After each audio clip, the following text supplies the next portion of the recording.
Boa noite. Então, nós vamos começar a nossa aula de Direitos Humanos. Vamos inaugurar a unidade 4 e vamos iniciar, então, a sessão 4.1. A unidade 4 ela trata de temas atuais de direitos humanos e a sessão 4.1 trata da transdisciplinaridade dos direitos humanos. Tá? Então, depois a gente ter visto uma parte da evolução histórica dos direitos humanos, depois a gente ter analisado os sistemas de proteção internacional de direitos humanos e falado de direitos humanos na nossa ordem jurídica brasileira, agora nós vamos falar desses temas atuais, tá? Alguns assuntos que são tratados atualmente, tá?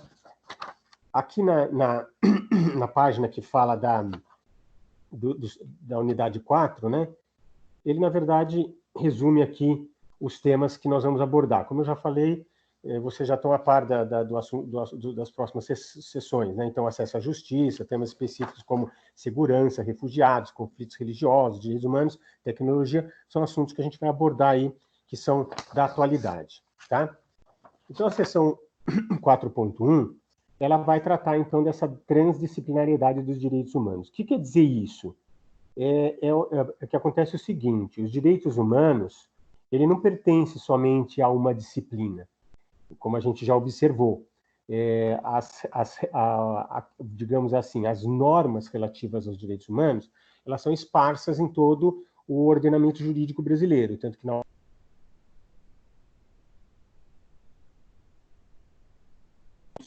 em internacionais, tudo isso para mostrar que essas normas não são apenas de uma disciplina, tá? E o interessante aqui dessa unidade é que ele começa falando de algumas situações curiosas, né? Imagine, por exemplo, a situação atual desses que são chamados de refugiados, né? Então, tem duas situações aqui, duas ações aqui que ocorreram aqui no Brasil, que pode despertar uma certa reflexão sobre o quanto que o direitos humanos ele realmente impacta a nossa vida e a gente não percebe.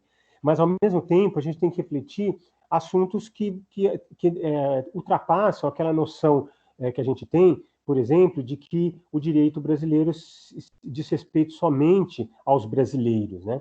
Então, por exemplo, tem uma situação aqui curiosa que ocorreu aqui no Brasil, em 2010, o Ministério Público Federal ele propôs uma ação civil pública para pleitear a proteção de 3 refugiados palestinos idosos. E essa ação civil pública ela foi distribuída na 10ª Vara Civil da capital, tá certo? Mas ela foi indeferida, essa ação civil pública. Por que ela foi indeferida? Porque, primeiro, o que estava buscando essa ação civil pública? Eles estavam buscando essa proteção dos refugiados, mas pedindo benefício a esses refugiados. Só que acontece que essa discussão não avançou para as instâncias superiores, porque a Lei Orgânica da Assistência Social, que é a LOAS, conhecida como LOAS, Lei 8.742 de 1993, exclui os estrangeiros da possibilidade de receber benefício. Então, eles acabaram perdendo essa ação, né? Foi indeferido aí, não houve provimento ao pedido do Ministério Público. Mas teve um outro caso que foi veiculado por meio de um recurso extraordinário, tá certo? Que foi interposto perante o Supremo Tribunal Federal.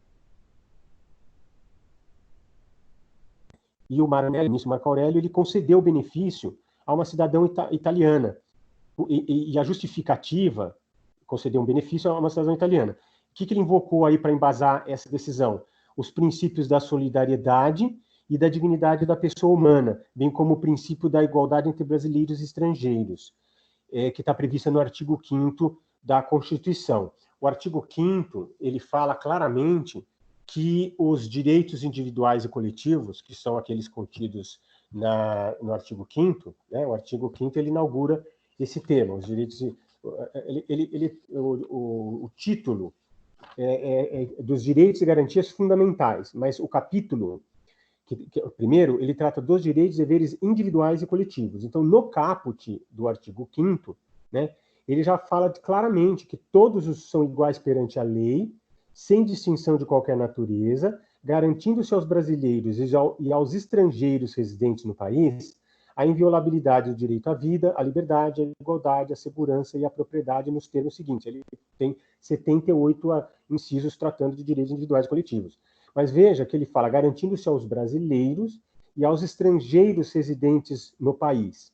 Eu acho que eu já comentei com vocês, porque eu já li esse dispositivo numa outra aula, essa parte que fala residentes no país, o Supremo Tribunal Federal entendeu que ela deve ser riscada. Por quê? Porque imagine um estrangeiro que está fazendo turismo no Brasil e, de repente, ele é preso indevidamente. Ele não tem direito, então, ao habeas corpus, que está previsto aqui num dos incisos do artigo 5º, que é um recurso que trata de direitos humanos, por exemplo, ele não teria esse direito. Seria um absurdo você negar um habeas corpus se houve uma coação que tenha violado aí o direito de locomoção desse estrangeiro.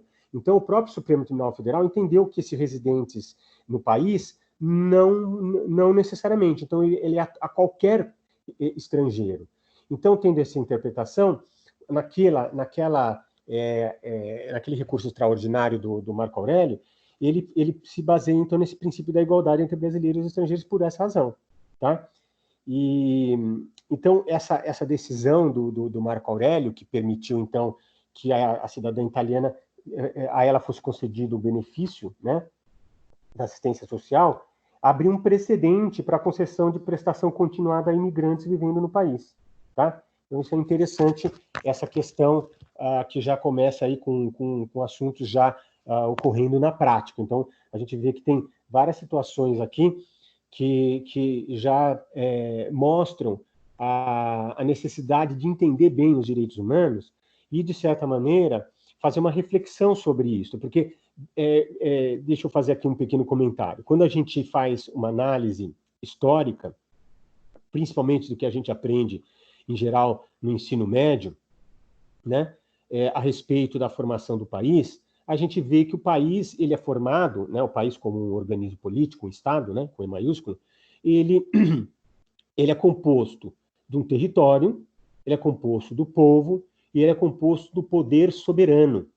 Então, esse poder soberano, que se traduz de várias maneiras, né, porque o poder soberano, então nós vamos ter dentro do Estado poderes, né, porque historicamente vocês sabem que antigamente existia um só poder, tá certo? Aristóteles já falava de funções diferentes desse poder, mas conforme os pensadores e filósofos, cientistas políticos começaram a analisar essa questão, entenderam que, na verdade, deveria ter 3 poderes, né?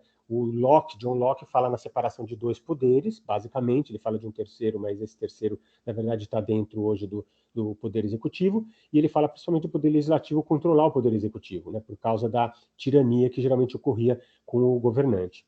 Então, e depois o Montesquieu, mais tarde, houve vários pensadores no meio que discutiram quantos poderes haveria, tá? Mas o que venceu, digamos assim, a tese vencedora foi a tese da tripartição dos poderes, que é de Montesquieu, escrita na obra conhecida dele, né, o Espírito das Leis. Então, essa obra aqui do Montesquieu, né, do Espírito das Leis, ele trata dessa questão da tripartição dos poderes. Então, esse poder soberano, ele se expressa nas funções e poderes e atividades do Poder Executivo, do Poder Legislativo e do Poder Judiciário. O Poder Executivo, ele tem a função de governar, a função de representar politicamente, de cuidar da administração pública. O Poder Legislativo, ele tem a função principal de fazer leis, a função legiferante, e também a função de fiscalização do Poder Executivo, né? E o Poder Judiciário, ele tem a função precípua, porque essas são funções principais, princípio é principal, mas tem as secundárias também, alguns chamam típicas e atípicas, né?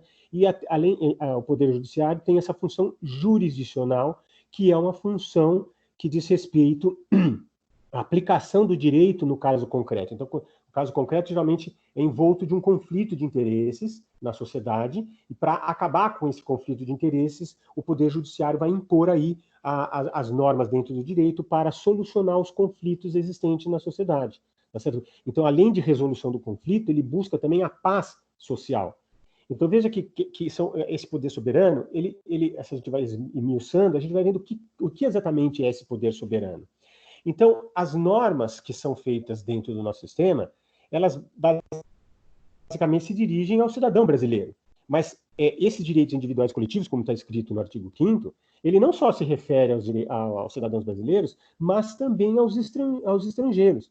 Então, por exemplo, se você parar para pensar, imagine uma pessoa que nunca contribuiu para o sistema de previdência brasileiro.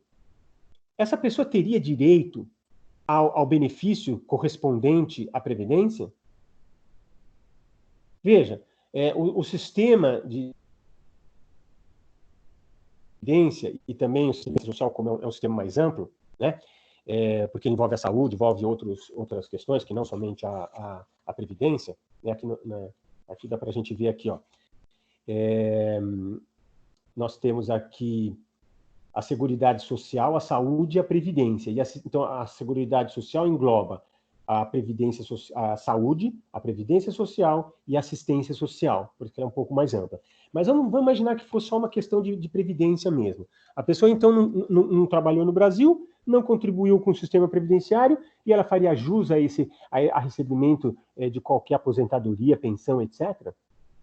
Então, isso é uma coisa a se pensar, porque o sistema de previdência, ele é um sistema em que as pessoas atuais, elas contribuem para que mais tarde ela venha, e essa contribuição, então, ela é continuada, para que mais tarde ela receba esse benefício. Então, hoje, quem está contribuindo, quem está contribuindo hoje, está favorecendo as pessoas que hoje estão aposentadas, tá certo? E a contribuição dessa pessoa hoje, no futuro, as pessoas que estiverem trabalhando, quando essa pessoa estiver aposentando, elas vão sustentar essa pessoa que deixou de contribuir. Quer dizer, na verdade, você não deixa de contribuir porque existe a questão do princípio da solidariedade que envolve a questão previdenciária. Então, até os aposentados pagam, contribuem com a previdência. Mas a questão a pessoa que nunca, ela faria jus a isso? E isso tudo nós estamos falando porque é decorrente do poder soberano. O poder soberano está olhando para o seu próprio ordenamento jurídico. A gente não tem gerência na França, na Inglaterra, nos Estados Unidos, na Itália. Então a gente está falando do nosso sistema. Lá na Europa, é interessante observar que eles já admitiram, por exemplo, se você é português, se você contribuiu com o sistema previdenciário português e você vai para a Inglaterra, você pode transferir o que você teria contribuído para o Estado português para a Inglaterra. Então, porque quando havia, então, a Inglaterra agora está no Brexit, mas antigamente era assim que funcionava. Então, na Alemanha, você poderia trabalhar em Portugal, depois trabalhou na Alemanha e pode aposentadoria na Itália. Então, eles tinham um mecanismo de controle da questão previdenciária entre todos esses países. Mas o que se imagina ali é que a pessoa contribuiu de alguma maneira. Só que nunca contribuiu, ela faria jus a isso? Então, essa é uma questão para a gente refletir a respeito. Eu entendo que existe uma questão humanitária, né? A gente não largaria qualquer pessoa em situação deplorável só porque a gente tem um sistema de previdência, a pessoa não contribui. Talvez fosse menor em relação à questão humanitária. Mas existe um problema de recursos existentes. Esse é o problema que a gente pode pensar. E outra coisa, e as pessoas que têm problemas no próprio Brasil? Quer dizer, as pessoas que estão em estado de subdesenvolvimento, de pobreza, como é que essas pessoas ficam? Então, isso também é uma questão que a gente tem a se pensar. Eu acho que deveria dar benefício a todos, porque se a gente não fizer isso, a gente está tratando desigualmente as pessoas. E como hoje existe esse artigo 5º que fala claramente em direitos individuais coletivos, direitos e deveres para brasileiros e estrangeiros, nesse caso temos que tratar com igualdade. Foi o próprio poder soberano que assim quis, passou por um processo legislativo e a Constituição foi escrita desta maneira. Então, mas essa é uma questão que surge aqui já de início para a gente pensar esses temas atuais aqui que envolvem os direitos humanos. Então, nós estamos tratando desses temas atuais de direitos humanos, conforme a gente falou. O tema hoje é transdisciplinariedade dos direitos humanos, e o objetivo é analisar aqui a relação entre direitos humanos e políticas públicas. Esse é o objetivo aqui da nossa atividade nessa sessão 4.1. Veja que tem um assunto muito interessante. Quando eu soube disso, eu fiquei bastante contente por saber que existia um tipo de pensamento desse gênero. O que eu estou falando? Na Alemanha, houve um desenvolvimento de uma ideia, desculpa, não só na Alemanha, mas nos Estados Unidos também. Nos Estados Unidos, a gente vê claramente um autor chamado John Rawls. O John Rawls é um filósofo americano que ele tratou ele tem um trabalho sobre teoria da justiça. E através desse pensamento do John Rawls, nós tivemos informações a respeito disso que nós vamos falar aqui. Então, o que eu quero falar? Eu quero falar dessa historinha aqui do mínimo existencial. Olha que coisa curiosa, né? O que é essa teoria do mínimo existencial? Então, só para antes de explicar mais detidamente, o que acontece? Tem o desenvolvimento das ideias relativas ao direito à vida, por exemplo, surge de uma maneira tão gritante que se chegou à conclusão de que as pessoas devem ser protegidas, inclusive naquilo que diz respeito à sua condição mínima de existência. Por exemplo, você ter uma roupa, você ter um local para se abrigar, tá certo? Você ter condições, a sua alimentação, a saúde, e assim vai. Então, porque, veja, se você fala que se o objetivo do Estado é proteger o indivíduo, o cidadão, só voltando aqui numa parte histórica, quando Hobbes ele fala da criação do Estado, ele dizia que antes as pessoas viviam em estado de conflito, que ele chamava de anarquia. Então, para acabar com esse estado anárquico, que seria a guerra constante, era preciso que o Estado, que seria imposto pelo soberano, tá certo, instituísse alguns bens necessários para a nossa vida. Que necessários seriam esses? Por exemplo, a ordem, a justiça, a paz, a segurança, condições de vida. Então, veja que dentro dessa ideia, a gente pode chegar a essa questão do mínimo existencial. Mas calma lá. Então, ele está falando de uma estrutura, o Hobbes está falando de uma estrutura em que o poder soberano impõe determinados bens e os súditos transferem a liberdade para que eles possam viver dentro desse organismo político. Tá certo? Então, olhando mais de perto, o que mais que esse Estado, esse organismo político precisa para atender às necessidades do cidadão ou do indivíduo que faz parte desse Estado? Então, indo nessa sequência de ideias, uma delas é essa que diz respeito a esse mínimo existencial. O John Rawls, por exemplo, quando ele está falando da questão da teoria da justiça, ele pega assuntos relativos a esses filósofos que são o Hobbes, o Locke, os filósofos iluministas, né, como Rousseau, como, por exemplo, o Montesquieu, tá certo? Porque todos eles vão tratar de algumas questões que são importantes. Então, o Hobbes falou da estrutura do Estado. O Locke falou entre outras coisas, né? Mas falou da separação dos poderes, a fiscalização do poder legislativo, a fiscalização que o poder legislativo faz em relação ao poder executivo, pelos atos que ele pratica, né? Que é o controle do administrador, do governante, né? O Montesquieu falando da tripartição dos poderes, que a gente já falou, o Rousseau falando do contrato social, mas dentro do contrato social ele falando da questão tem um outro trabalho que ele fala sobre a questão da desigualdade, e tratando dentro do contrato social também da questão da democracia, né? A vontade geral que ele trata. Então, veja que o John Rawls, ele aproveita todo esse pensamento, ele é um filósofo do século XX, tá certo? E ele vai tratar dessa questão da justiça, como que ela deve ser feita. E não só esses pensadores, digamos assim, filósofos políticos ou cientistas políticos, mas ele também vai analisar, por exemplo, o liberalismo econômico. Ele vai observar, por exemplo, Adam Smith, David Ricardo e muitos outros pensadores, economistas e pensadores, que trouxeram algumas contribuições a respeito do problema da igualdade e da economia. Então, ele vai juntar essas ideias e vai formular 3 teses a respeito do que seria essa justiça. E ele fala nessa questão ele fala a questão de liberdade junto com igualdade, nessa definição. E é interessante que ele das ideias que ele apresenta, é daí que a gente pode extrair, por exemplo, essa ideia do mínimo existencial, que a gente estaria falando aí de um conjunto mínimo de direitos econômicos e sociais necessários para a pessoa poder existir dentro desse Estado. Porque é a finalidade do Estado a proteção dessas pessoas. Então, dessa teoria jurídica dos direitos fundamentais, é dever do Estado garantir, né, o mínimo existencial, tá? E esse mínimo existencial se baseia na ideia da solidariedade dos recursos e na prestação positiva do Estado para que eles sejam garantidos. Lembra que a gente falou daquelas gerações ou dimensões as dimensões dos direitos humanos, e a gente falou que a segunda dimensão tratava dos direitos sociais. Então, os direitos sociais dizem respeito a políticas públicas, ou seja, o Estado tem que prestar alguma coisa para que aquela pessoa tenha direito a pessoa possa fazer jus àquele direito que é garantido constitucionalmente. Então, a Carta Magna, a Constituição Federal, ela apresenta aquele direito, mas ele tem que se efetivar na vida das pessoas. E isso é feito através do Estado, ou seja, pelas políticas públicas, ele tem que implementar aquele direito social. Tá?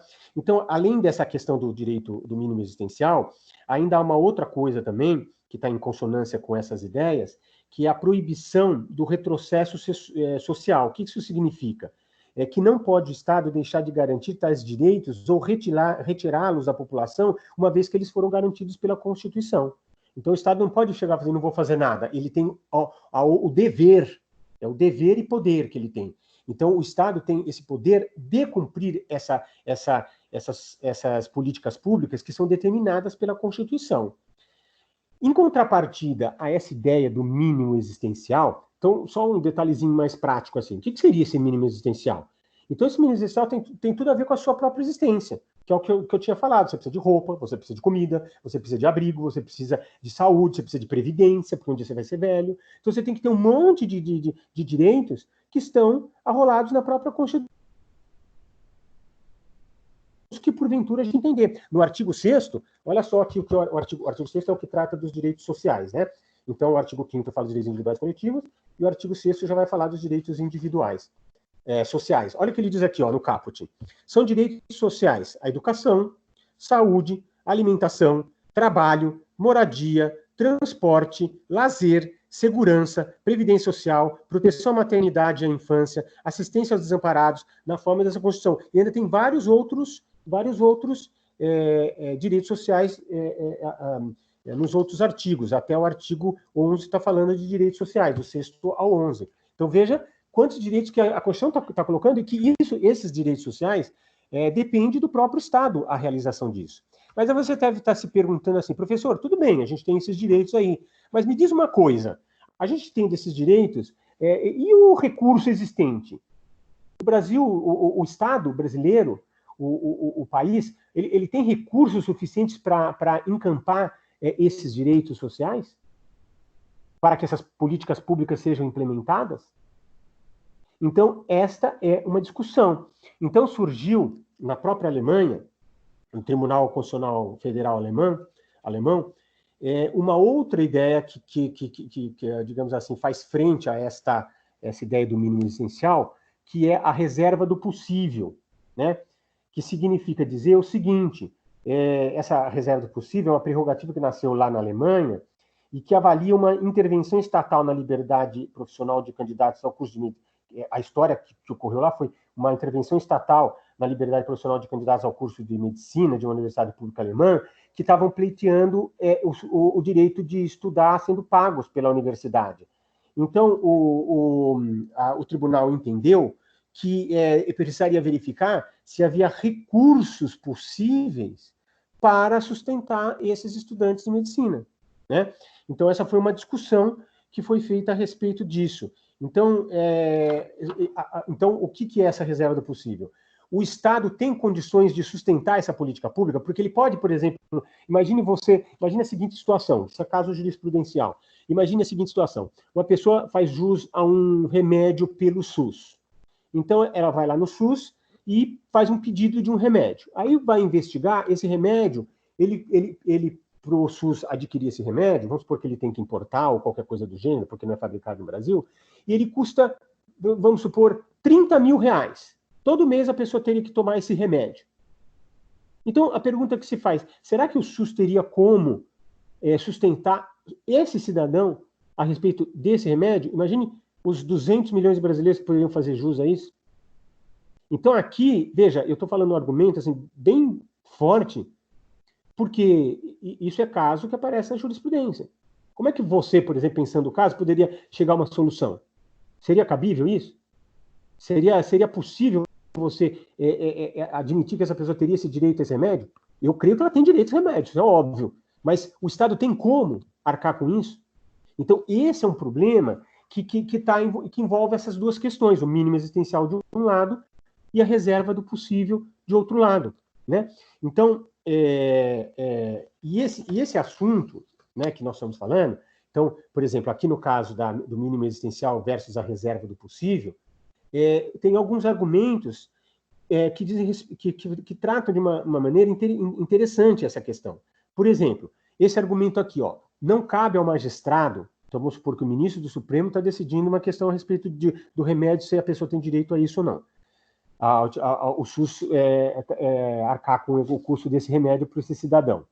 Então, ele diz, a fundamentação poderia ser a seguinte: não cabe ao magistrado mensurar, ou seja, medir, se existe capacidade financeira para esse direito que a pessoa está pleiteando.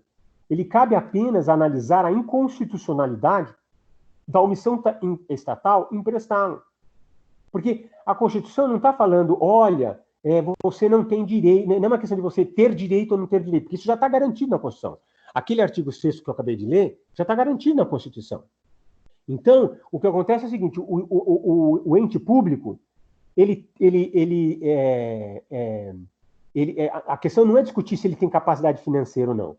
A questão que o ministro do Supremo ou qualquer outro juiz poderia analisar é simplesmente se esse poder estatal, esse órgão estatal, ele estaria sendo omisso em prestar essa política pública, implementar e prestar esse direito a essa pessoa, tá certo? Alegando qualquer outro argumento. Porque esse tipo de omissão estatal, ela pode levar a esse outro argumento aqui, ó. A reserva do possível não pode ser usada para relativizar uma garantia de direitos, garantindo a uns e a outros não. Isso faria com que traria, com certeza, desigualdade. Então, veja, o poder público, ele tem que dar esforços para implantar essa política pública que garanta esse direito social. Agora, veja, se um município lá do interior, sei lá de onde, de qualquer estado não tão rico da nação, se ele não tiver essa condição, talvez ele realmente não tenha como arcar com isso. Mas ele pode, por uma questão de solidariedade, tá certo?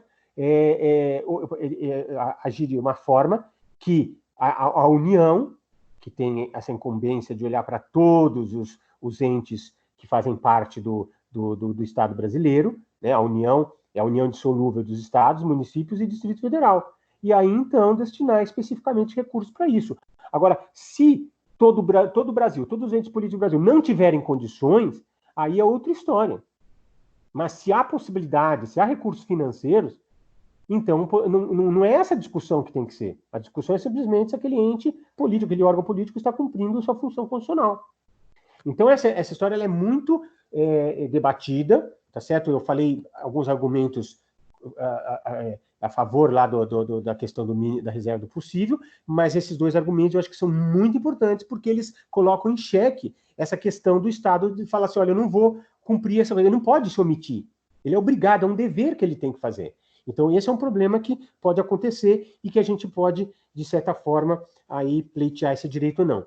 Agora, ter direito a que isso seja efetivado, tá? E veja que também, se o Estado começa a relativizar esses direitos humanos, ele vai acabar, de certa forma, tornando inefetivos os direitos humanos. E o que vai acontecer? Vai perder os direitos fundamentais, que são esses direitos individuais e coletivos, que a gente já tratou, seriam inúteis a qualquer brasileiro ou estrangeiro. Então, isso é uma questão a se pensar como consequência dessa discussão. Tá?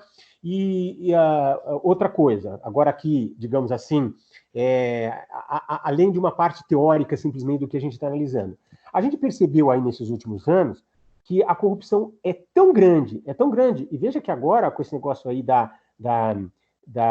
desse estado de quarentena que nós estamos vivendo, voltou, já tá tendo casos aí que estão falando de uso das verbas que foram destinadas para atender, combater a questão desse problema de saúde que nós estamos enfrentando, essa crise sanitária, tá certo? Com recursos financeiros que foram lá liberados pelo Congresso Nacional, se não me engano foi a Câmara dos Deputados que parece que liberou isso daí. Então há recursos que já estão sendo desviados. Compra de equipamentos que não servem para nada. Olha só o absurdo. Então, a questão que pode se colocar também é o seguinte: em face dessa corrupção e desvio de recursos, a gente nem poderia dizer que não tem recursos. Porque já fizeram um cálculo aí que a gente, com o que já foi desviado em função da corrupção, são valores que poderiam reconstruir a Europa com aquele famoso plano Marshall, que foi um plano de um chefe do Estado dos Estados Unidos, né, depois da Segunda Guerra Mundial, para que não houvesse o avanço também da União Soviética e esses estados que foram degradados por causa da Segunda Guerra, por toda a Europa, né, foi palco da Segunda Guerra, eles investiram nesse programa do Plano Marshall para recuperação econômica, né? Então vejam como a gente tem aí, né, recursos suficientes para atender essas necessidades. Então, seria até ridículo dizer, olha, não tem recursos para isso. Pode ser que um ente político, um município não tenha, mas o Brasil como um todo teria condições de arcar com isso. Tá? É que a gente não tem políticos, não só o presidente, porque o presidente ele governa, mas ele depende do poder legislativo e do poder judiciário. E atender a essas políticas públicas é o problema. Então tem um jogo político que às vezes impede que isso aconteça. Tá certo? E isso é um absurdo que a gente vive no Brasil. Mas isso são outros 500, é só uma questão para reflexão. E veja como esse assunto está diretamente ligado com a nossa realidade. A gente está vendo isso acontecer. Bom, dito essa questão, então, do mínimo existencial versus a reserva do possível, olha só um detalhe aqui, uma coisa interessante sobre a reserva do possível também, aliás, da mínima existencial. Havia uma discussão, há alguns anos, a respeito da tributação que o Estado exerce sobre as pessoas. Então, por exemplo, no governo lá do Fernando Henrique, acho que foi o José Serra, que implementou uma política curiosa, que é a respeito da questão dos remédios, que ele fez ele implementou aquela política de fazer os genéricos, né? Barateando os remédios, principalmente os remédios que são necessários para muitas pessoas numa certa idade. E depende disso para a sua sobrevivência. Então, olha só, foi utilizado esse argumento do mínimo existencial, dizendo que o Estado, até para atender o mínimo existencial, ele não deveria tributar esses remédios de pessoas que necessitassem para a sua própria sobrevivência. Então, como o remédio se tornou um bem necessário para a saúde da pessoa, para que ela pudesse subsistir e sem ter que arcar com um custo que ela não conseguiria arcar, tá certo? Eles baratearam, retirando a tributação em cima desses remédios. Veja a aplicação dessa teoria do mínimo essencial, como ela é bastante inteligente, bastante interessante e se estende por toda as áreas do direito. A gente vai ver isso no direito tributário, no direito civil, etc. e tal, de trabalho, etc. e tal. Tá? Agora, entrando mais em alguns outros pontos, já que a gente está tratando desses temas gerais aí dos direitos humanos, uma coisa que a gente deve observar, e aí nós vamos fazer um histórico dos direitos sociais, que é o seguinte. Então, desde lá do século XIX, aqui a apostila fala daquelas questões a respeito do desenvolvimento econômico e também as questões relativas aos movimentos que ocorreram no final da primeira metade do século XIX, né, que buscavam o estabelecimento de um equilíbrio entre o capital, tá certo, de um lado, e o humanismo de um outro lado, ou seja, os direitos que as pessoas tinham, né?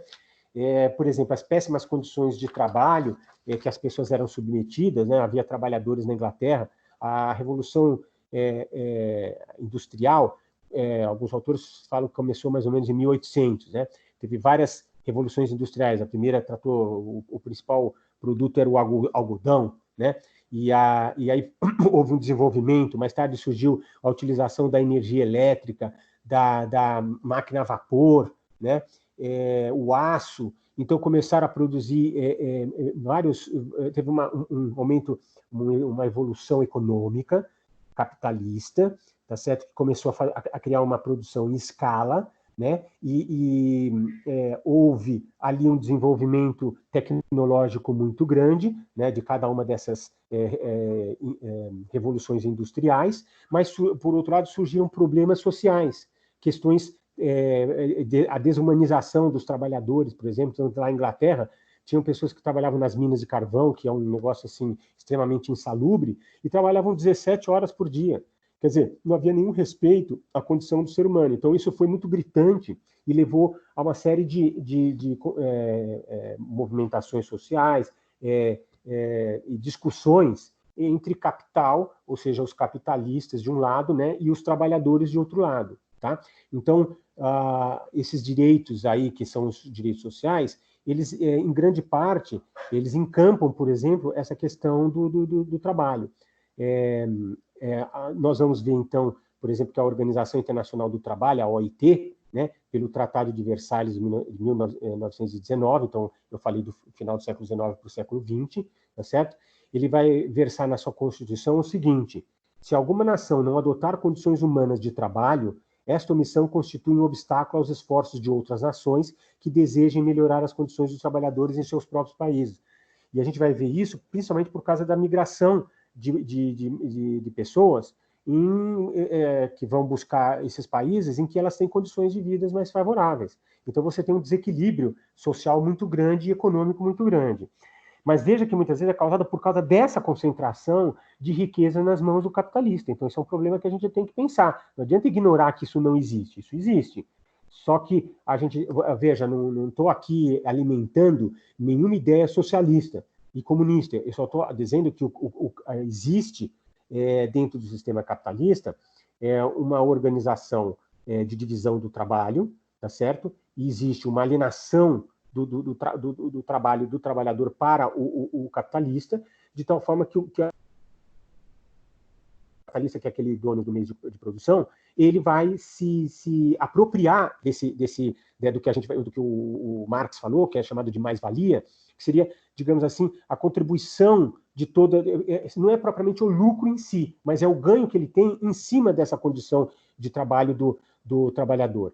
Então, veja, uma das políticas que a gente vê após essa realidade que estava lá no século XIX, nós verificamos que o próprio capitalismo ele conseguiu tirar 30% da população do mundo da miséria. Então, veja, apesar dessa concentração de riqueza, né, tem determinados capitalistas americanos, milionários, bilionários ou trilionários, que eles, 2 ou 3, têm mais patrimônio do que muitos países no mundo. Nós temos quase 200 países no mundo. Olha só o absurdo que isso acontece. Então, esse é um problema que a gente tem que, de certa forma, discutir, que é a questão da desconcentração da renda. Esse é um problema que a gente tem que discutir. Mas eu não acredito que você, escolhendo um outro sistema econômico, você poderia, que não o capitalismo, tá certo? Você conseguiria o desenvolvimento necessário. O problema é que, às vezes, o capitalismo ele se volta para questões que são produção de bens que são desnecessários. Mas assim mesmo, 2 coisas acontecem. Por exemplo, os trabalhadores começaram a buscar melhores condições salariais. Isso é uma realidade. Embora você possa dizer, mas as pessoas nos países subdesenvolvidos não têm essa condição. Isso é verdade também. Mas, mesmo assim, isso já está, de uma certa forma, se alastrando para o mundo inteiro por causa da globalização. Tá? Mas não quer dizer que todos os países subdesenvolvidos já saíram dessa condição. Não, ainda não. E outra coisa, essa possibilidade de garantir esses direitos é um avanço social. E isso não inibe a produção capitalista, e, por exemplo, a questão da produtividade, que faz com que você haja condições melhores de produção. O problema é que surgem alguns outros problemas, por exemplo, a questão da poluição, problemas ambientais. Aí você vê questões, por exemplo, da própria alienação da pessoa, do trabalhador, muitas vezes. Imagina, não sei se você lembra daquele filme do Charlie Chaplin, Tempos Modernos, né, que ele era um trabalhador de uma indústria lá, e ele ficava, se não me engano, ele ficava tarrachando parafuso no equipamento lá. Então ele fazia sempre assim esse movimento, quando ele saía do trabalho, ele ficava ainda fazendo assim, porque ele não, era só o movimento que ele fazia o dia inteiro. Então veja, hoje você já tem, por exemplo, os equipamentos pneumáticos, você já tem robôs fazendo isso. Então você está tendo uma substituição. Perdeu mão de obra, tudo bem, mas você melhorou a condição dessas pessoas. Então essa massa de trabalho agora buscou, por exemplo, o setor terciário, que é o setor de serviços. Então você está tendo um reajuste nessa condição toda. Então a gente vê prós e contras nessa situação, tá certo? Mas agora você institui um Estado policialesco, um Estado que diz que vai garantir liberdade, mas na verdade não tem liberdade nenhuma. E em prol da igualdade, ele quer forçar você a pensar como ele pensa, como o governante pensa. Você tem um Estado que não tem nada a ver com a própria condição de liberdade. Daqui a pouco, tudo isso que eu estou falando aqui, eu posso ser preso num Estado desse tipo, tá certo? Agora, se você tem liberdade, você tem como falar esses assuntos e discutir, tentar refletir para uma situação melhor. Então, essa discussão toda, ela vem lá do século XIX, passa pelo século XX, tá certo? E veja que nós temos, no âmbito internacional, por exemplo, esse Tratado de Versalhes, que vai tratar de questões aí do trabalho, ele está buscando melhores condições dos trabalhadores, mas isso tem que ser no âmbito mundial, não somente de alguns países ricos, tá? Que é outro problema também, porque as indústrias, elas vão ser deslocadas onde se você quer trabalhar com a parte operacional, onde você não tem tantos tributos ou qualquer coisa do gênero, ou então você tem menos custos sociais, você manda para aquele empresário lá do país rico, ele manda para o estado onde não tem esses custos. Então, esse é um problema. Dizem que a China, por exemplo, tem trabalho escravo. Lá é uma ditadura, não imaginem diferente, não. É uma ditadura que adotou a economia de mercado. Agora, pergunta, essas pessoas estão sendo tratadas de acordo com os direitos humanos que nós estamos falando aqui? E, no entanto, ela está aí, né? A China está entrando em vários países, o Brasil já tá vendendo uma série de participações em empresas de vários setores, tá certo? De elétricas, setores até essenciais à própria produção brasileira, tá? Então, voltando aqui para a questão dos problemas sociais, que a gente está analisando historicamente, sempre se buscou esse equilíbrio entre o capital e essa condição humana, tá certo? Além desse Tratado de Versalhes, nós tivemos também o Pacto dos Direitos Sociais e Econômicos, de 1966, e esse Pacto de Teherã, que é de 1968, é uma proclamação lá de Teherã, né, que fez uma atualização daqueles direitos contidos na Declaração Universal dos Direitos Humanos, que a gente já falou dessa declaração. E ela diz assim, essa proclamação de Teherã, ele diz assim no artigo 13, como os direitos humanos e as liberdades fundamentais são indivisíveis, a realização dos direitos civis e políticos sem o gozo dos direitos econômicos, sociais, culturais, resulta impossível. A realização de um progresso duradouro na aplicação dos direitos humanos depende de boas e eficientes políticas internacionais de desenvolvimento econômico e social. A ONU, ela tem essa política, tá certo? A gente pode até discutir, mas hoje ela está atuando, quem são esses representantes da ONU? Tem toda uma discussão que é pertinente, mas os textos esses pactos, esses acordos, esses tratados internacionais, eles estão buscando esses interesses nesse sentido. Então, isso que a gente tem que observar quando o Brasil celebra tratados, nesse caso, a gente tem que observar o que está entrando no nosso ordenamento jurídico, né? Outro exemplo é a Declaração de Viena, de 1963, né, que é um documento que nasce na pós-Guerra Fria. Vocês sabem que após a Segunda Guerra Mundial, o palco da Guerra Mundial foi a Europa. Então, os Estados Unidos, durante esse período, até para fornecer armamentos bélicos, ele se desenvolveu tremendamente.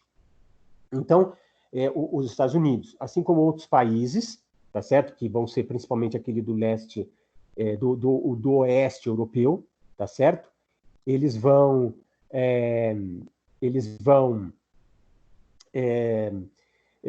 compor um bloco, que é chamado de Primeiro Mundo, tá certo? E a União Soviética, na época a União Soviética, né? A Rússia depois passou para a União Soviética, né? Na Segunda Guerra, mais tarde, lá depois de Gorbachev, nós vamos ter de novo a Rússia. Mas então a União Soviética, que também tinha influência no leste europeu, formou o bloco socialista, o Segundo Mundo. E os países subdesenvolvidos, né, como o Brasil, por exemplo, à época bastante subdesenvolvido, ainda funcionando como o terceiro mundo. E então essa classificação já alguns autores já abandonaram, mas o que interessa é que havia uma separação nesse período, depois da Segunda Guerra Mundial, e a Guerra Fria foi essa bipolarização das relações internacionais, de um lado entre os Estados Unidos, ou o bloco capitalista, e a União Soviética. Tá?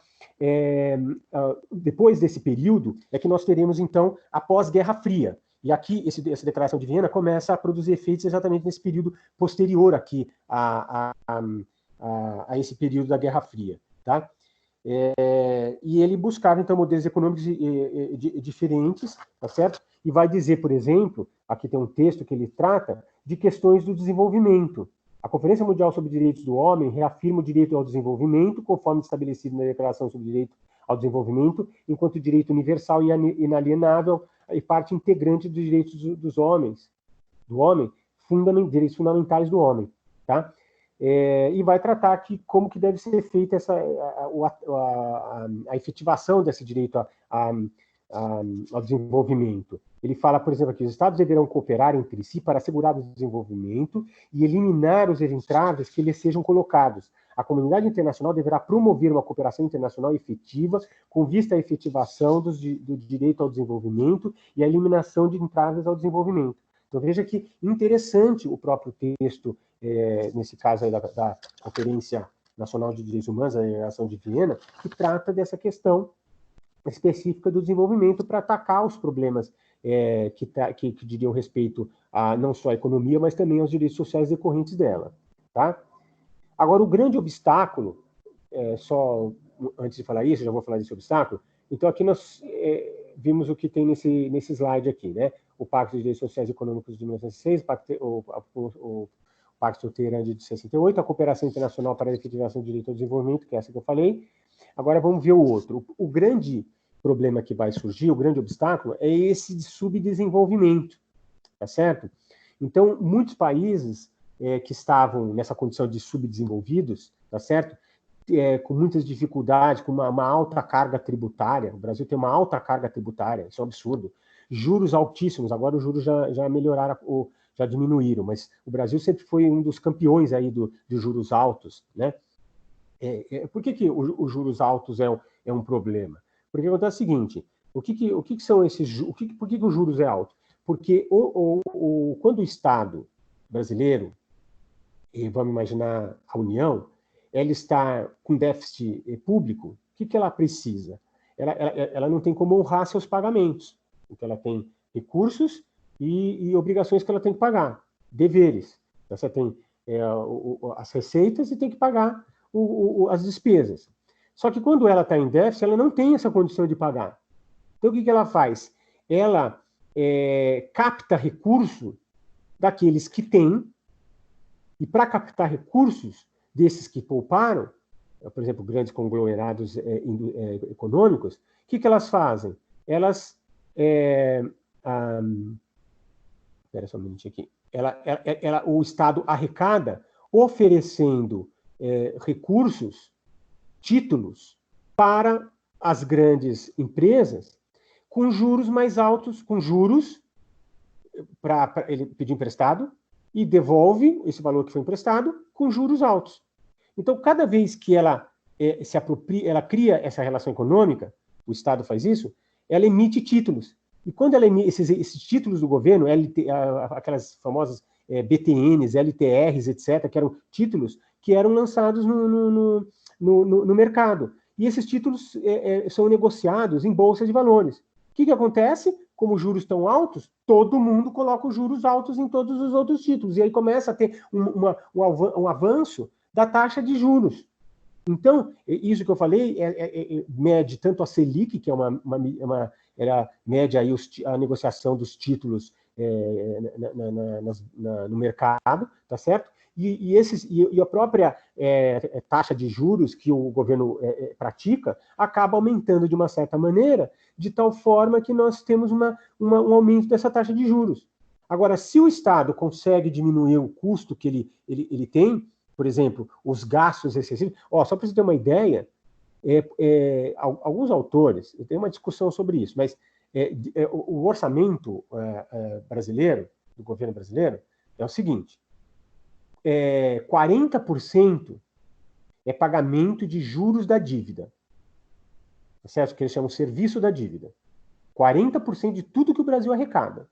Ele tem que pagar 40% desse valor, ele tem que pagar juros para os bancos que ele está devendo. Tá certo? Aquela história de dizer, o Brasil acabou com a dívida externa, ele só transferiu a dívida externa para a dívida interna. Ele mudou o credor só. É tudo foi uma propaganda mentirosa feita pelos governos passados aí. Então, e fora que aumentou tremendamente essa dívida externa, essa dívida pública. Tá? Então, 40% ele tem que pagar essa dívida pública. Os outros 40% ele tem que pagar folha de pagamento. Olha como o funcionalismo ele é pesado. Olha como ele é pesado. E depois desses... Então, nós já temos 80%. Aí o restante, 18% a 18%, era para pagamento da Previdência. E se eles não tivessem feito essa reforma da Previdência, ia estourar. Ficar mais de 20%. E aí, então, os outros 2%, 3% que sobra, porque é 17%, 18% a questão da Previdência, ele tem que fazer todas as outras políticas públicas. Ou seja, saúde, segurança, transporte, tudo que ele tem, tudo que o Estado tem obrigação. Olha só o absurdo. Então, quer dizer, o Brasil ele tem essa condição de um país extremamente pesado, a máquina pública é pesada, tá certo? Mas não é também chegar e falar assim, vamos demitir todos os funcionários públicos. Não é essa a questão, porque você vai colocar mais gente sem ter condições, cada vez mais gente desempregada. Tem que fazer um programa de longo prazo, de algo de 20, 30 anos, como, por exemplo, a Coreia fez. A Coreia, e aqui, por exemplo, nessa questão do subdesenvolvimento, como é que você combate esse subdesenvolvimento? Com investimento em educação e infraestrutura. Tá? E quando a gente fala que um país é desenvolvido, não quer dizer que ele aumentou dinheiro, recurso em caixa. Não é isso. Porque isso ele pode perder. O que é desenvolvimento? Quando você desenvolve o parque industrial, o parque, o comércio você aumenta. E isto é você desenvolver um país. Porque você está desenvolvendo a infraestrutura do país. Até hoje, não sei por que as ferrovias não foram desenvolvidas. Agora estão sendo desenvolvidas. Aquele ministro Tarcísio, que é caladinho, mas o cara é um grande brasileiro. O que ele está desenvolvendo, segundo o que eu tenho observado aí, e é elogiado até pela oposição, tá certo? Ele está trabalhando e desenvolvendo muitas coisas, cuidando dessa infraestrutura que é necessária ao desenvolvimento do país. E educação, mas não é educação, você tem vários níveis de educação. Você tem uma questão, uma coisa é a educação fundamental, outra coisa é a educação do ensino médio, outra é você desenvolver, por exemplo, atividades técnicas para atuar, para desenvolver a própria indústria. E você tem a universitária também, que é importante, tá certo? Então você tem a educação tem que ser de forma plural, tá? Mas esse é o caminho para o combate ao subdesenvolvimento. Eu comentei aqui da Coreia do Sul, porque o Brasil e a Coreia do Sul, eles faziam parte daquele bloco chamado BRICS, né? Que é o Brasil, a Rússia, a Índia, a Coreia do Sul e acho que a África do Sul, se não me engano. Então, esse bloco, né, a Coreia do Sul, há uns 20 anos atrás, olha, só para vocês terem uma ideia, a Coreia do Sul e a Coreia do Norte, eles começaram a existir separados por causa da Guerra Mundial, Segunda Guerra Mundial. E uma se tornou comunista e outra se tornou capitalista, tá certo? Só que é um país que tem famílias dos dois lados. Você tem pessoas da Coreia do Sul que têm parentes na Coreia do Norte, e vice-versa. Então é um problema sério lá, porque houve um rompimento das relações das pessoas que viviam lá. E a Coreia do Norte é fechada, a Coreia do Sul é aberta, é capitalista, estava com problema de subdesenvolvimento também, né? E quando havia uma comparação, estudo comparativo entre esses países, por isso que ele faz formar esse bloco, porque eles estavam nas mesmas condições, o Brasil tomou implementou um projeto e a Coreia do Sul implementou outro. Só que a Coreia do Sul, ela investiu profundamente na educação, tá certo? E isso foi extremamente importante, e hoje a gente vê o salto qualitativo que a Coreia do Sul obteve. E o Brasil ficou patinando nesses últimos 20, 30 anos. Então, esse é um problema sério que o Brasil enfrenta por não ter governantes à altura do que a gente precisa, tá certo? E aí vai uma crítica a todos os que a gente viu aí. Não estou falando só, não estou necessariamente criticando o atual, estou falando de todos, porque todos poderiam ter um projeto que fosse claro para toda a população, para todos nós, e a gente soubesse o que realmente o Brasil precisa para desenvolver. E simplesmente cada governante, seja quem for, vá tocando isso daí. Né? Mas é difícil isso por causa dos embates políticos e da malandragem política que existe aí. Mas o combate do subdesenvolvimento, que é o obstáculo nessa questão aí que nós estamos falando, né, é o investimento em educação e infraestrutura. Aí outra questão que surge também é o problema da globalização.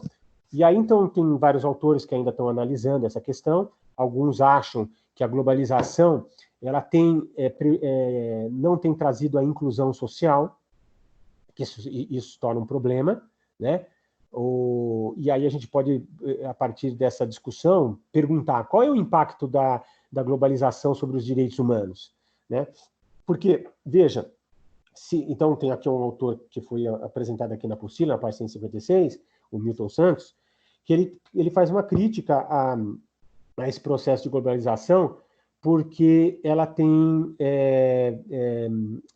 ela traz, apesar de você ter algo que, digamos assim, busca um intercâmbio entre as pessoas, a informação, o transporte, a migração de pessoas, né? o tráfico de pessoas economicamente, não estou falando com mercadoria, não estou falando pessoas, mercado de trabalho que são abertos para pessoas para poderem atuar, vamos dizer assim, né?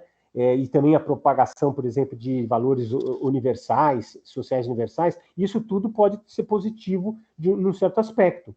Mas, por outro lado, algumas indústrias, principalmente aquelas que detêm muito capital, elas influenciam determinados estados que dependem do capital externo, e aí, aí cria-se um problema político existente para esses países, que não conseguem se desenvolver, porque às vezes ficam com políticos que atrasam o país e buscando sempre esse benefício estrangeiro e não traz aquilo que é necessário para esses países que estão em desenvolvimento.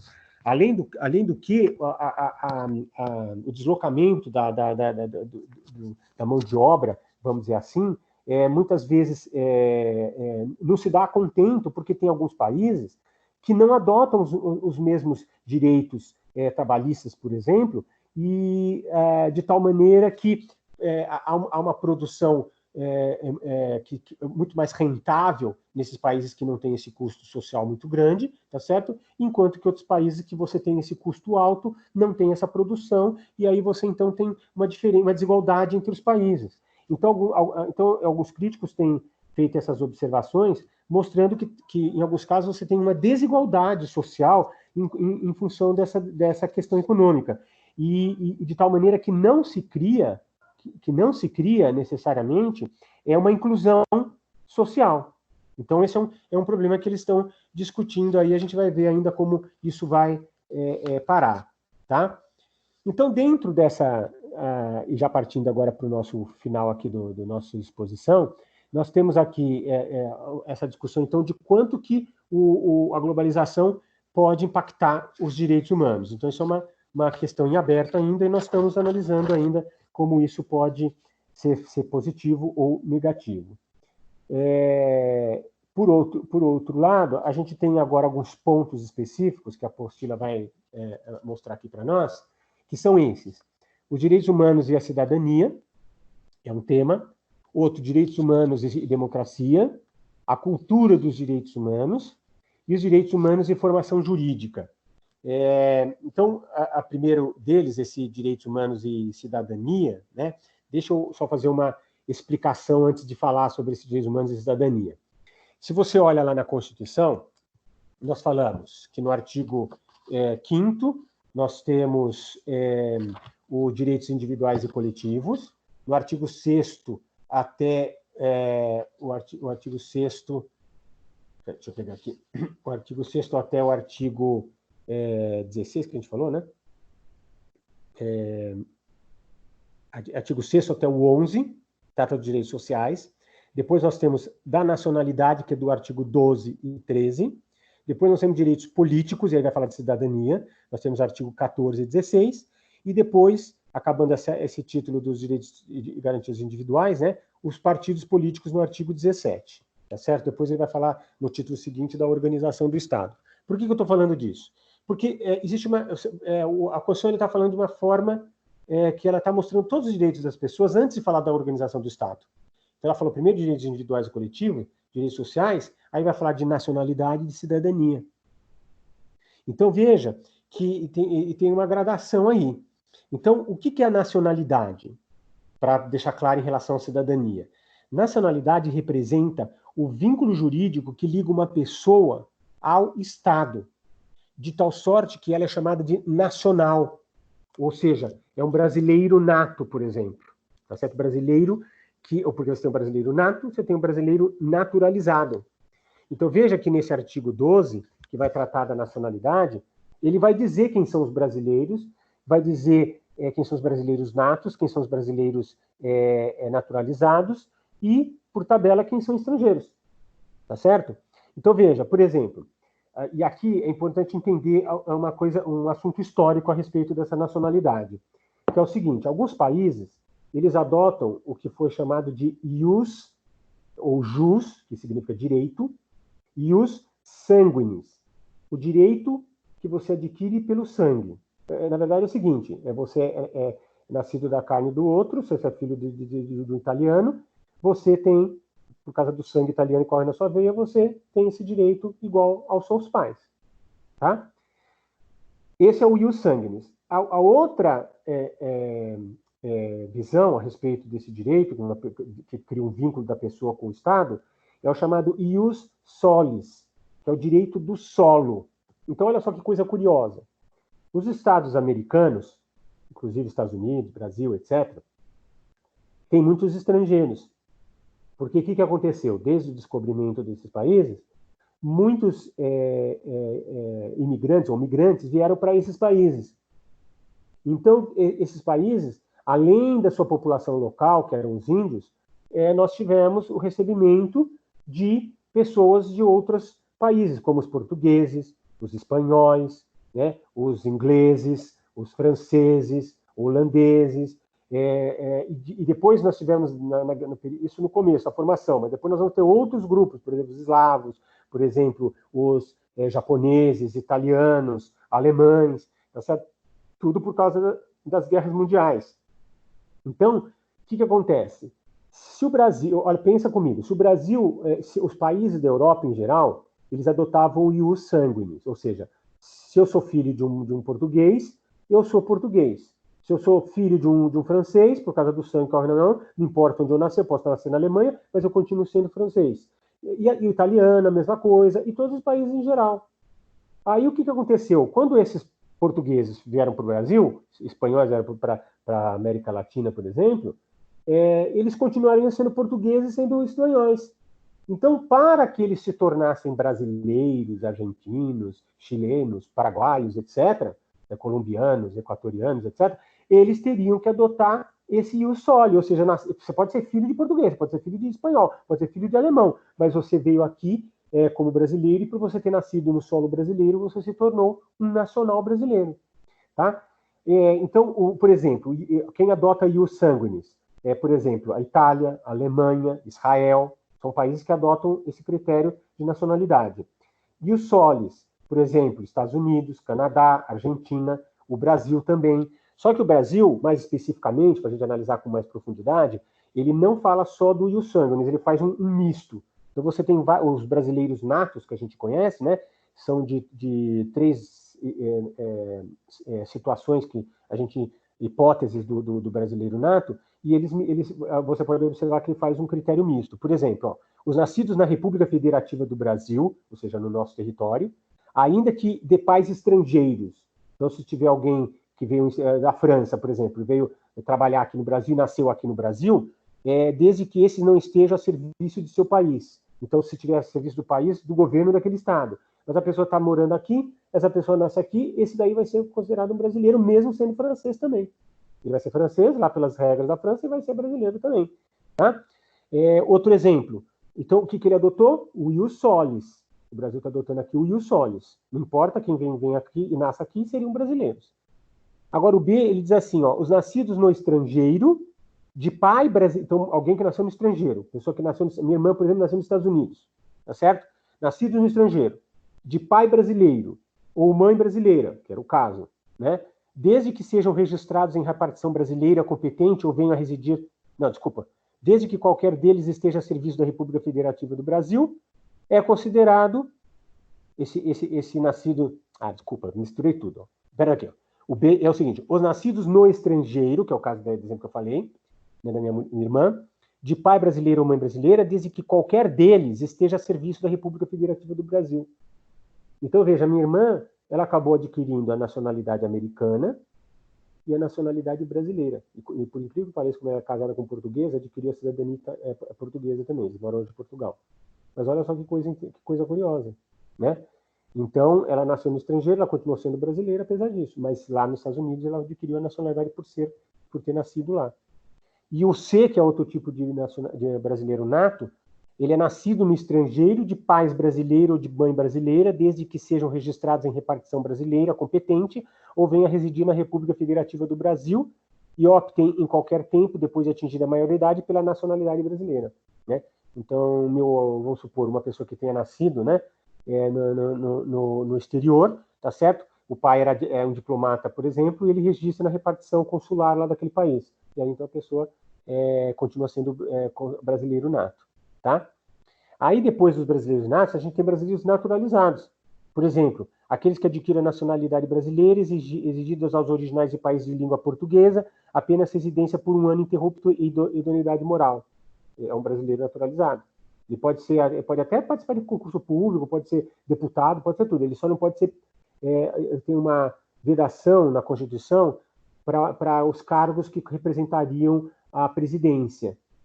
Por quê? Porque se essa pessoa presidir o Brasil, de repente faz um tratado lá que transforma o Brasil colônia de Portugal de volta. Entendeu? Então não pode. Então, para evitar esse tipo de coisa, ele só tem essa vedação, mas ele pode participar como um brasileiro normalmente. E B, os estrangeiros de qualquer nacionalidade, residentes na República Federativa do Brasil, há mais de 15 anos ininterruptos e sem a condenação penal, desde que requeiram a nacionalidade brasileira. Então, veja que você tem várias situações, tá certo? Que você admite esse vínculo entre o indivíduo, que vai ser um nacional, né, e o Estado, tá certo? Então, isso chama-se nacionalidade. Agora, quando a gente fala de cidadania, é algo mais profundo. A gente não está só falando da questão desse vínculo da pessoa, do indivíduo com o Estado. A gente está falando do fato da pessoa poder que a gente chama capacidade ativa, política ativa, e capacidade política passiva. Ou seja, você ter direito de se candidatar como político, por exemplo, deputado federal, deputado estadual, vereador, por exemplo. Você pode se candidatar por exemplo, presidência, ser senador, governador, prefeito, etc. Então, você tem essa capacidade de se candidatar e exercer politicamente essa sua cidadania, né? E você tem a capacidade eleitoral, capacidade política passiva, que é aquela de você ter o direito de voto. Então, você vota e escolhe aqueles que você quer que represente nessas casas legislativas, no Poder Executivo e assim sucessivamente. Então, a cidadania implica um vínculo mais profundo com o Estado, de caráter político, estando intimamente ligado com a participação ativa do indivíduo, cidadão, na construção do próprio país. Tá? Aqui ele fala na participação ativa, mas não é só essa capacidade ativa e capacidade passiva, porque ele pode, através da escolha dos candidatos, ele também está contribuindo para a cidadania. Então, veja o quanto que a cidadania ela é importante e vai envolver diretamente os direitos humanos que a gente vai ver. A cidadania é um conjunto de direitos que confere a possibilidade de participar ativamente e também passivamente, né, da vida política e do governo. Então, essa cidadania ela implica uma convivência em uma ordem democrática. Então, aqui é importante, a gente daqui a pouco vai falar dos direitos humanos e democracia, é importante essa vida num Estado democrático. O símbolo, o grande símbolo da democracia é o direito de voto. tá certo? Porque ele representa a possibilidade da gente escolher o destino do nosso país. E isso é decorrente dessa ideia de democracia, mas a gente já vai falar sobre isso. A cidadania ela ainda compreende o exercício de direitos e deveres fundamentais que lhe permitem existir, desenvolver-se e participar plenamente da vida, associando-se às características naturais do ser humano e os meios de que esse pode se valer para preservá-la no âmbito da organização social, tá certo? E aqui, essa questão da cidadania, né, ela vai atingir a questão dos imigrantes, né, e os refugiados. Porque como é que a gente fala desses cidadãos ou dessas pessoas que teriam direitos e não podem nem sequer exercer direitos? Não sei se você sabe que existe uma expressão chamada apátrida. Apátrida é uma pessoa que perde qualquer nacionalidade que ele possa ter tido. Então, se o país, vamos supor, o país só diz que se você conjugar aqueles dois direitos que a gente falou, ius sanguinis e ius soli, por exemplo, pode ser que uma pessoa num país ele possa perder a sua nacionalidade. E quando ele perde essa nacionalidade, ele não adquire outra, ele fica na condição de apátrida. E, por exemplo, vamos supor que o Estado fala assim, se fulano de tal for trabalhar, viver num outro país, ele perde essa nacionalidade. Alguns falam em cidadania, mas outros falam em nacionalidade. O que acontece? A pessoa deixa de ser um cidadão e um nacional daquele país porque foi morar no outro. E aí ela não consegue adquirir a nacionalidade nesse país, ela fica apátrida. Então é uma situação curiosa. E aí, como é que fica a situação dessa pessoa pelo ponto de vista humanitário? Veja, isso a gente enfrentaria em qualquer país, a gente estaria nessa discussão. Então, por isso que essa questão da cidadania, para exercer esses direitos e deveres que a gente está falando, e levar esse vínculo da pessoa com o Estado, tá certo? Pode esbarrar nesses problemas que a gente observa atualmente, como a questão dos imigrantes, tá certo? Que é um problema, traz problema social, problema econômico, às vezes até questão cultural, tá certo? Porque tem alguns, lá na França, por exemplo, por causa dos imigrantes que têm, em várias gerações, têm se transferido para a França, eu tenho visto, por exemplo, em alguns vídeos, algumas coisas assim, pessoas que foram, que está havendo um embate cultural. Então, pessoas que seguem determinadas religiões, que não admite, por exemplo, que a pessoa saia de uma determinada maneira, essa pessoa começa a implicar, agredir verbalmente, às vezes até fisicamente, pessoas que não se vestem como ela se veste. Então, esse problema da diversidade e desse conflito ocorre nesses países. Então, é uma questão que decorre desse problema desse assunto chamado cidadania, né? E isso só fomenta a xenofobia. Esses países são altamente xenófobos. Eu já tive a oportunidade de estar na França e vejo o quanto que eles são xenófobos, né? O parisiense, por exemplo, é extremamente snob. Agora, o cidadão do interior da França já é menos snob, mas tem esse problema. Tem pessoas agradabilíssimas que eu conheci lá na França, mas se você, por exemplo, vai em Paris e começa a falar inglês, eles fingem que eles não sabem. Só de um tempo para cá que eu vi que mudou isso, algumas pessoas têm me noticiado isso, porque eles agora, por causa do turismo, a segunda economia da França, por exemplo, é o turismo. E eles, então, têm respeitado as diferenças, mas eles não gostam muito disso. Então, esse problema a xenofobia é um problema dos países europeus em geral, a gente observa, alguns mais, outros menos, né? Mas isso tudo por causa dessa massa de imigração que tem ocorrido e que, de certa forma, causa problemas, distúrbios dessa natureza, né? E não estou condenando também quem tem aquela visão em função de religião, é uma visão de mundo, mas é necessário que haja esse respeito entre as pessoas, tá? Não pode haver o Estado tem que promover a paz social. Então, nesse sentido também que a gente tem que entender essas diferenças em relação à cidadania e promover uma vida mais civilizada, tá? outra coisa que aqui foi aventada, né, a questão do cosmopolitismo, que levou a uma universalização dos direitos humanos por causa dessa expressão da essência cosmopolita. Então, você tem a cidade de São Paulo, por exemplo, você tem pessoas de várias partes do mundo, e não só do Brasil, né, você tem várias pessoas de vários estados brasileiros morando em São Paulo, mas também estrangeiros, tem várias colônias, né, de italianos, japoneses, coreanos, chineses, alemães, ingleses, tem várias colônias, até de Suíça eu já vi, né? Você tem vários grupos e forma uma sociedade plural com esse cosmopolitismo, com essa característica de ter várias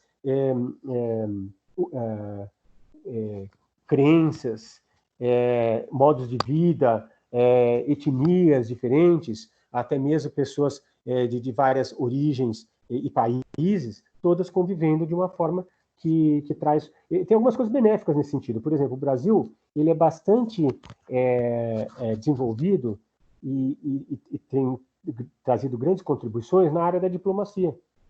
Por quê? Por causa dessa convivência das diferenças. Tá? Pode ter coisas ruins também, a gente pode apontar, a gente vai encontrar coisas positivas e negativas, mas essa é uma coisa positiva que surge aí, né? Você vê que o judeu lá no Brás, na região aqui de São Paulo, ele convive também com o árabe, que é muçulmano. Então, e não há um problema, um conflito político, porque o grau é diferente, né? Então a gente não tem... Existe um problema religioso, a gente sabe desse problema religioso, mas a questão é uma questão de civilização. Você tem que, para você poder conviver, você tem que ter respeito a essas diferenças. E tem que haver liberdade religiosa também, o que eu estou vendo que muitas vezes não tem isso aí, porque você nem pode falar determinadas coisas que você pensa, né? Agora todo mundo virou vítima, né? Mas é importante, volto a repetir, é importante esse respeito a essas diferenças todas que a gente vê, tá? Outro problema que também nós podemos falar na questão da cidadania e direitos humanos, é a aceleração desse processo de globalização, tá? Porque está emergindo, aí está surgindo, uma ideia de uma cidadania global, né?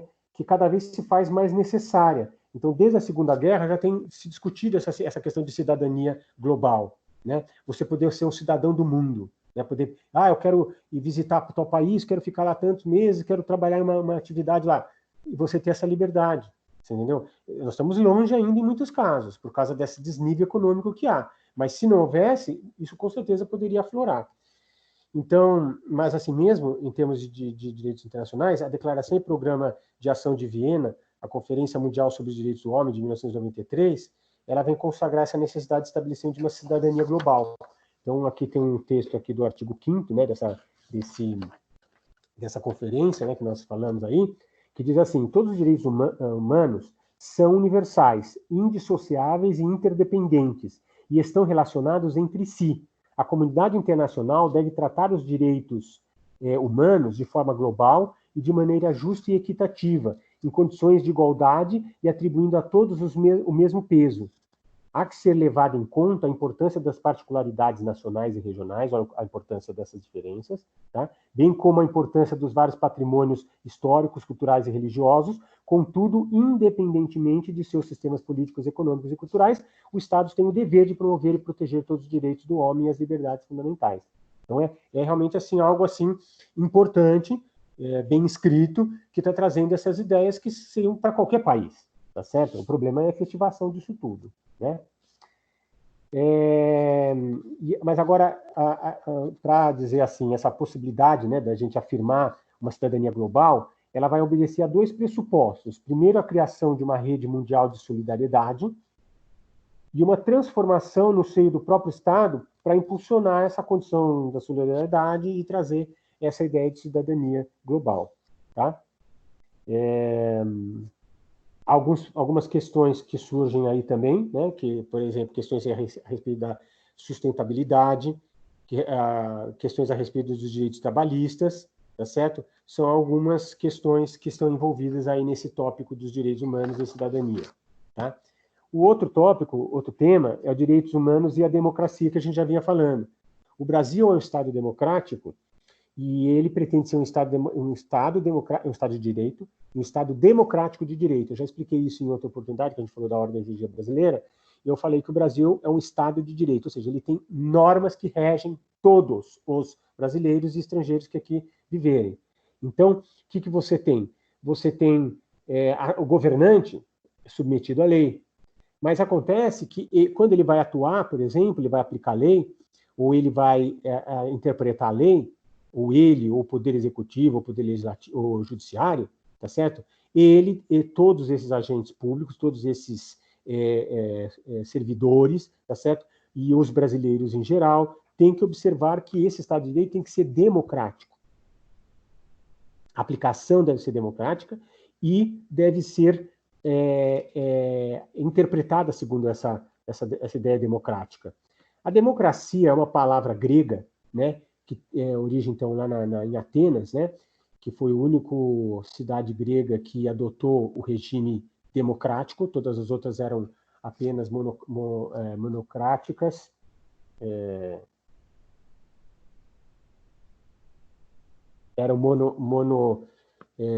Havia um governante, a monarquia, que mono é um só, né? E arqué é poder. Então, você tem poder de um só.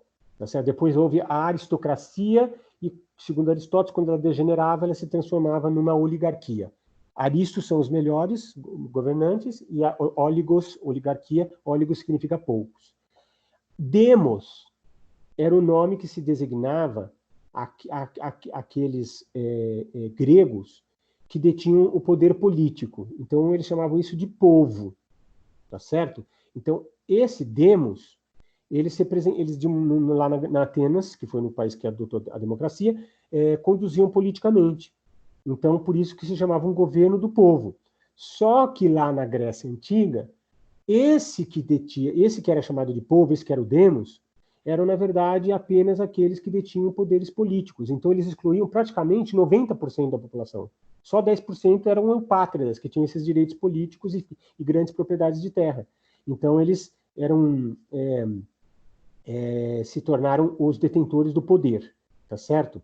Não esquecemos que a Atenas ela foi colonizada pelos jônios, né? E os espartanos eles foram colonizados pelos dórios, né? Os dórios eram menos civilizados em relação aos jônios. Os jônios, eles, inclusive, quando os dórios invadiram a Península Balcânica, o Peloponeso, né, aquela região onde tem a Esparta e Atenas, eles fugiram para a região onde hoje seria a Turquia, né? Por isso que tem aquelas colônias como Troia, etc. e tal, né? Mas então essa democracia, ela é o poder, o Kratos seria o governo, o poder do povo, tá certo? Não é aqui a apostila fala todos, mas não é todos no sentido do povo, né? É o governo do povo, o governo de todos aí que representam isto. Mas vejam que essa ideia de democracia ela foi se desenvolvendo. Então, lá na Idade Moderna, né, no Iluminismo, o Rousseau vai falar da ideia da vontade geral. Então, primeiro ele vai ressaltar a ideia de defesa da liberdade, né? Veja, o Locke já falava da liberdade e propriedade, o Rousseau vai reafirmar isto, liberdade e propriedade, mas ele vai falar do problema da desigualdade e vai falar que é necessário que haja um contrato social, em que as pessoas vivam num Estado, e em que prevaleça a vontade geral daquelas pessoas. Então, essa ideia da vontade geral vai trazer a ideia de democracia, porque a vontade geral ela vai ser expressa no voto, e através do voto que as pessoas vão escolher aqueles que são os seus representantes. O Rousseau ele nasceu em Genebra, que é uma cidade suíça, e era de língua francesa, por isso que ele escreveu em francês. Mas veja que o Rousseau ele vai falar de algumas coisas, né, que a própria Suíça, mais tarde, ela vai ter uma coisa curiosa, por exemplo, que algumas aldeias, algumas cidades, como tem uma população pequena, as pessoas vão no vale ali da montanha, do Alpes, né, e votam diretamente. Então elas fazem a escolha do que elas querem ali politicamente, porque a população é pequena. A maior cidade, que é Zurique, tem acho que 400, 500 mil habitantes, é muito pouco, tá certo? Comparado com nossas cidades aqui no Brasil. Então você vê que essa democracia, que surge com essa ideia que nasceu lá de Rousseau, né? a vontade geral, a expressão da vontade geral, ela tem que ser respeitada. E o símbolo dessa democracia, já falei para vocês, é o voto, porque a possibilidade de a gente escolher os nossos representantes, tá certo? E também tem aqueles institutos dentro ou instrumentos dentro da Constituição que faz parte da democracia direta, por exemplo, o plebiscito, o referendo, a proposta de lei popular, quer dizer, o povo que faz uma proposta de lei. Só que são muitos requisitos, ela não tem muita viabilidade. É mais fácil um deputado pegar e lançar fazer aquela proposta que é mais rápido. Mas, mesmo assim, há a possibilidade da população, do povo, a participação popular na feitura da lei, né? Não na emenda constitucional, mas só na lei. Então, essa participação política ela é extremamente importante. Associada a essa questão, é só um outro detalhe, a democracia é essencial à proteção dos direitos humanos, sobretudo por ser a base do Estado democrático de direito, base fundamental para que tais direitos possam ser exercidos e respeitados. Por isso, a relação entre democracia e direitos humanos, que a gente já viu isso quando falamos da ordem jurídica brasileira, a gente mencionou várias questões a respeito disso. Outra questão que envolve ainda os direitos humanos, aqui a apostila fala na questão da diversidade, tá certo? E também fala na questão da participação política. Porque para que o Estado seja verdadeiramente democrático, é fundamental que os diferentes grupos sociais tenham oportunidade de manifestar e reivindicar seus direitos, porque senão não é efetiva essa democracia. Tá? Apesar disso, nós temos algumas questões relativas à diferença de sexo ou de gêneros, como alguns colocam, né? Que as mulheres, por exemplo, elas representam, por exemplo, no legislativo, por volta de 10% dos congressistas, quer dizer, é muito pouco a representação das mulheres. Então, eles fizeram até uma obrigatoriedade que cada partido tem até uma participação de 30% para tentar aumentar essa quantidade. Mas a gente não vota por causa do céu, a gente vota pelas ideias que a pessoa tem do que ela vai fazer, né? Então, isso aqui mostra uma realidade, mas é discutível também. Agora, outra coisa também em relação à questão de trabalho, a diferença de trabalho. Numa mesma condição de trabalho, não pode haver diferença salarial, tá certo? Agora, se você está numa livre iniciativa e a pessoa vai discutir a melhor capacidade, aí é outro assunto, tá certo? Outro assunto, porque aí é o particular que vai decidir isso. Se bem que não pode ser algo aviltante também, porque aí a gente está ferindo a desigualdade de forma extrema, tá? Então é uma questão a se discutir sobre essa questão da democracia também, tá?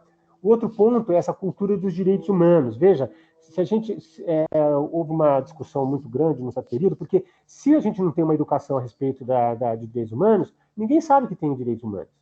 Então isso é algo que tem que ser ensinado, né? Então veja, vocês são muitos alunos que não são de direito, têm direitos humanos exatamente por essa razão, porque a gente tem que saber quais são os nossos direitos, tem que entender essa estrutura constitucional, que é o que eu busquei mostrar desde o início do nosso curso, né? Para vocês entenderem onde você está inserido, que direitos você tem, que deveres você tem, para você entender o que é fundamental na nossa condição, que são esses direitos humanos aí, né? Então, no Brasil, né, essa cultura dos direitos humanos, o Plano Nacional de Direitos Humanos, o PNDH 3, que é esse que está em vigor, ele estabelece diretrizes básicas a respeito dessa necessidade de uma política nacional de educação em direitos humanos para fortalecer a cultura desses direitos por meio do Plano Nacional de Educação em Direitos Humanos. Então, veja que é uma política nacional para que isso seja efetivado. Então, a gente pode dizer que, assim como é papel do Estado construir políticas públicas capazes de proporcionar um ambiente de garantia de direitos que promovam essa equidade, essa inclusão, promovendo aí os direitos humanos. O Brasil, ele ratificou alguns documentos internacionais, alguns tratados internacionais, né, que tratam exatamente dessa questão de difusão dos direitos humanos. Isso está, por exemplo, na Declaração Universal de Direitos Humanos de 1948, no artigo 27, no Pacto Internacional de Direitos Econômicos, Sociais e Culturais de 1966, no artigo 13 e 15, e também na Convenção Americana sobre Direitos Humanos, um protocolo adicional a ela, nos artigos 13 e 14, tá? São os principais aí que a gente vê que tratam dessa difusão cultural dos direitos humanos. E, por último, para terminar o nosso assunto, os direitos humanos e a formação jurídica. Veja que há uma necessidade também desse conhecimento do direito, eu digo o direito como conjunto de normas, a gente precisa entender isso, porque isso faz parte da nossa vida e a gente não percebe. mesmo aqueles que atuam, por exemplo, numa empresa, ou são engenheiros, ou médicos, por exemplo, eles estão sujeitos a leis. Então, como qualquer cidadão, a gente tem que ter essa formação jurídica, inclusive para tratar de questões de direitos humanos. Tá? Então, outra questão relacionada a essa formação jurídica, a gente pode também falar de uma formação humanística do profissional do direito, que é fundamental para que esse profissional ele não seja apenas um profissional que cuida de questões técnicas, mas que ele possa atuar de uma forma como profissional cidadão e ele possa contribuir aí com essa construção de uma sociedade mais justa. Então, essa formação ela é extremamente importante e deve atender a essa promoção dos direitos humanos. Tá? Então, acho que era basicamente isso que eu tinha que falar sobre os tópicos aqui, os temas de direitos humanos. Né? Nós acabamos de falar aqui da nossa sessão 4.1, né? Na semana que vem a gente fala da 4.2 e na semana subsequente a gente fala da sessão 4.3 e a gente encerra o nosso tema relativo aos direitos humanos, tá? Acho que a gente tem desenvolvido bem, espero que vocês gostem aí, eu sei que muitos de vocês às vezes estão com alguns problemas de internet, mas a gente tem buscado aqui trazer o melhor aqui para vocês, e não se esqueçam de fazerem todos os trabalhos, já lancei o trabalho hoje eu vou lançar o trabalho de direitos humanos, que vai ser a segunda questão, que é desse segundo bimestre, tá certo? Valendo 500 pontos, tá? Então não deixem de desenvolver isso, porque vai valer, você vai ser avaliado por isso, vai compor a sua nota. Então, alguém tem alguma dúvida, alguma coisa? Tudo bem?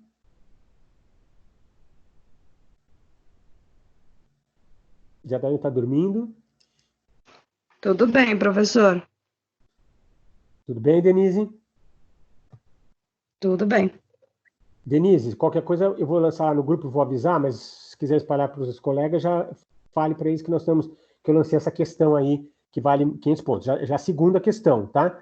Então, eu vou, acho que, lançar nessa unidade 4.1, no item aula, eu vou lançar lá essa questão para vocês fazerem, tá bom? Prazo? Até sexta-feira. Combinado, só para avisar os alunos, tá? Vocês vão ter feriado amanhã e depois na quinta, aí a sexta tem aula de novo. Então, na sexta-feira, vocês entreguem aí para eu poder lançar. Eu recebo até às 11 horas da sexta-feira para poder lançar das 11 até 11h30, quem tiver feito o questionário lá, mandando para o meu e-mail, tá bom? Tudo bem. Então, tá bom. Obrigado aí pela atenção. Eu vou Obrigada. Bom descanso, viu? Igualmente. Deixa eu parar aqui. Então, a gente se fala na próxima.